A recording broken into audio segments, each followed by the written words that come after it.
tardes. ¿Cómo estás, Martín? ¿Qué tal? Buenas tardes. Viniste además a presentar la nueva edición de Jefazo, así se llama la biografía, que voy a mostrar acá el libro, ¿no? Sí, jefazo, porque eso vale la pena aclararlo. Sí. Nadie le dice jefazo. Jefazo es la manera que él se dirige a ciertas personas. La manera que él... Que él le dice jefazo, jefasa. No necesariamente a gente que está por encima de él jerárquicamente, No, sino... a las personas de su confianza, que tienen afinidad. Como una muletilla. Es como una muletilla. Entonces, cuando no teníamos título del libro, entonces cuando yo vi tanta reiteración de jefazo, jefasa, dije, bueno... Porque, digamos, fuera de ese ambiente puede tomarse como que él es un jefazo político, un jefazo, ¿no? Claro, no, también tiene tiene esa eso. lectura. Pero el título, que fue, digamos, la primera edición del libro es del año 2008, cuando él, digamos, acaba de asumir la presidencia, es un poco la inversión de esa situación, ¿no? Ponerle jefazo a quien dice jefazo, no a quien lo recibe. ¿Tu historia con Evo Morales, dónde comienza? Empieza en el año 95. Yo trabajaba como corresponsal de un diario boliviano en Buenos Aires y él era su primer viaje a Buenos Aires y lo entrevisté. Entonces, a partir de entonces y por los siguientes 10 años lo fui entrevistando. Yo cubría mucho política latinoamericana y política boliviana. Mis primeros libros son sobre Bolivia. Cuando llegó a la presidencia quise hacer un libro atípico. Pero pará, en el 95 todavía ni miras de ser presidente. Era un dirigente sindical con el estigma de dirigente cogalero, es decir, era visto por la clase política y por los Estados Unidos como una especie de eslabón del narcotráfico. ¿Sí? Entonces tuvo una situación muy adversa y muy precaria políticamente. Incluso cuando yo lo conocí, él ni siquiera estaba decidido a volcarse a la vida partidaria, porque él desconfiaba, él creía que con el movimiento sindical, con la lucha gremial era suficiente. Entonces esos años finalmente se metió en el fango de la política, es decir, voy a crear un partido político en condiciones muy malas. La primera vez entró con diputados, eran 2 o 3 diputados cocaleros para defender algunos intereses sectoriales del movimiento cocalero, pero en un parlamento donde la abrumadora mayoría era muy hostil a los reclamos. Claro. Pero bueno, fue como una marcha bastante lenta hasta la presidencia. ¿Tú lo seguiste viendo, entrevistando, juntándote con él en el correr de esos años? Con el correr de los años, ¿no? Con las cosas informales de él, que si vos lo entrevistás más de una vez era jugar un poco al fútbol o jugar a la paleta, entonces era toda una cosa de informal, con todos, periodistas que no simpatizan con él, los que simpatizan con él. Entonces cuando él ganó la presidencia dije, bueno, yo quiero hacer un libro atípico, es decir, ¿qué es un libro atípico? Quiero estar con vos, le dije, en las reuniones de gabinete o cuando te encontrás con Gaddafi o con Fidel Castro o con Chávez. Entonces, en los siguientes 2 o 3 años pasé mucho tiempo con la cotidianidad, que es una cotidianidad particular, porque Evo Morales se levanta, su primera reunión es a las 5 de la mañana. Entonces, bueno, fueron días que había que levantarse a las 4:30 y estar en las reuniones de gabinete, ver cómo es una reunión de gabinete, ver cómo es una negociación de un aumento salarial con docentes. Entonces, en el libro, digamos, cuento esa intimidad, esa cotidianidad. Es muy interesante eso desde el punto de vista del periodista, ¿no? John Lee Anderson hizo algo parecido con Hugo Chávez.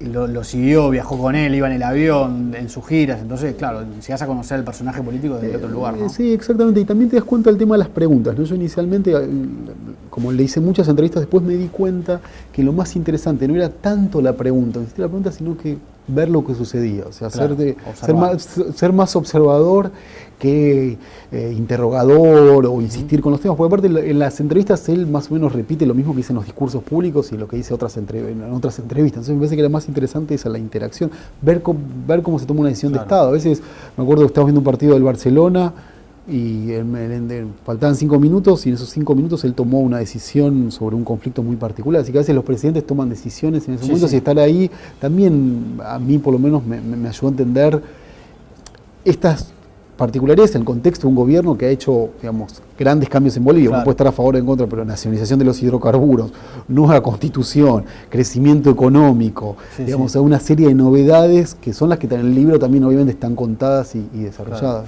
Martín, ¿y qué cambió de ese primer encuentro del año 95 a lo que fue después cuando Evo era presidente? En tu impresión, ¿no?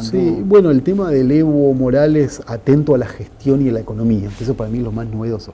Evo Morales llegó a la presidencia, y yo lo cuento en el libro, sin saber cómo se genera la inflación. Se lo contó estábamos en un desayuno con inversores norteamericanos en el Council de las Américas, y dijo, señores, yo llegué a la presidencia porque yo no tengo título universitario, no sé cómo se genera la inflación, ahora sé que hay que mantener la inflación controlada. ¿Sí?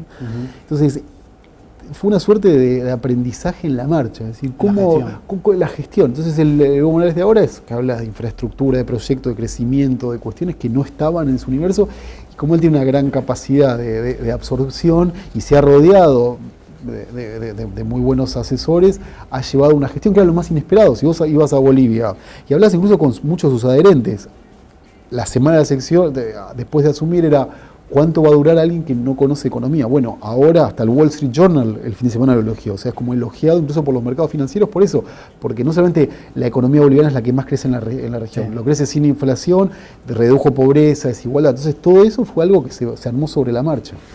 En aquel encuentro del 95, ¿te imaginaste un desenlace político así de Evo Morales o era impensado en ese momento? Quedaría muy bien decir, yo vi que iba a ser, pero para nada. No solamente ese 95, no pensé que iba a ser presidente, y aún así en el año 2002 yo trabajaba por un documental de la BBC de Londres, entonces con un documentalista lo acompañamos mucho en esa campaña del 2002, que era tal nivel de precariedad que, por ejemplo, algunos candidatos en Potosí, las listas se armaron llamados de último momento, porque no tenemos quién poner en la lista, y decir, no, igual no va a entrar nadie por Potosí. Bueno, entraron esos...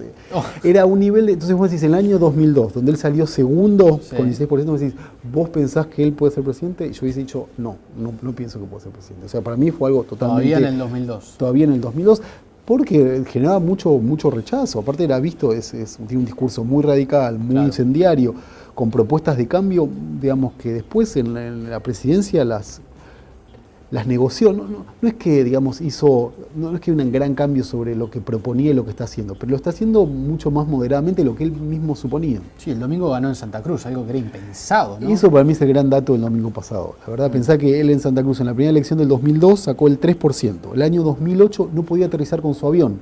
¿Te acordás? Las élites del Oriente querían autonomía para controlar los recursos naturales y desconocían la autoridad del presidente. ¿No? Entonces eso generó una situación, yo no digo guerra civil, pero sí de un riesgo de un conflicto... Fraccionamiento. Sí, un conflicto muy... Sí.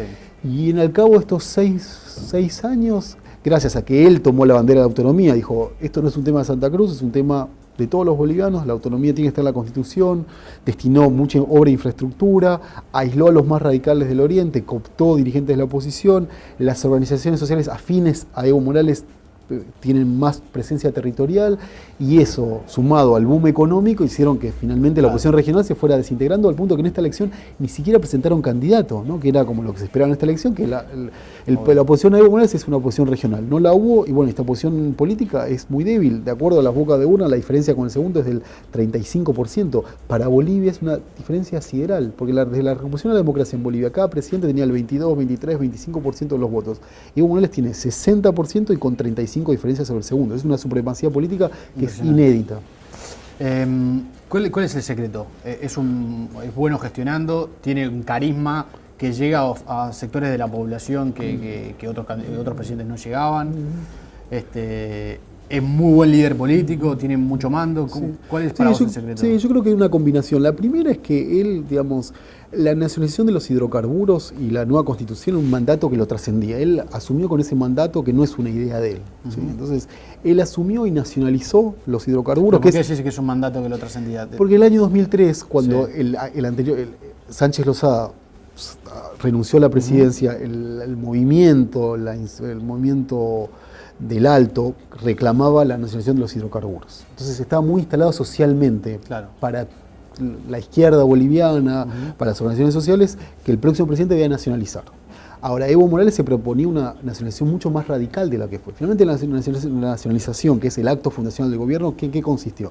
En que las empresas petroleras pagan más impuestos. O sea, dejaban el 18% en Bolivia, ahora dejan el 50-55%, y que el Estado boliviano, a través de YPFB, tiene mayor control del negocio del gas. Eso ha provocado que todo el excedente, la renta petrolera, se haya destinado a programas sociales. Entonces, tenés que se cumplió la nacionalización, la Constitución, buen momento de la economía, distribución del ingreso y mejoramiento de todas las variables, de pobreza, desigualdad, más el carisma, más la identificación por ser el presidente más popular, el primer presidente indígena, hacen, no digo que es fácil de entender, pero digamos, no es tan misterioso la popularidad de Evo Morales. Claro.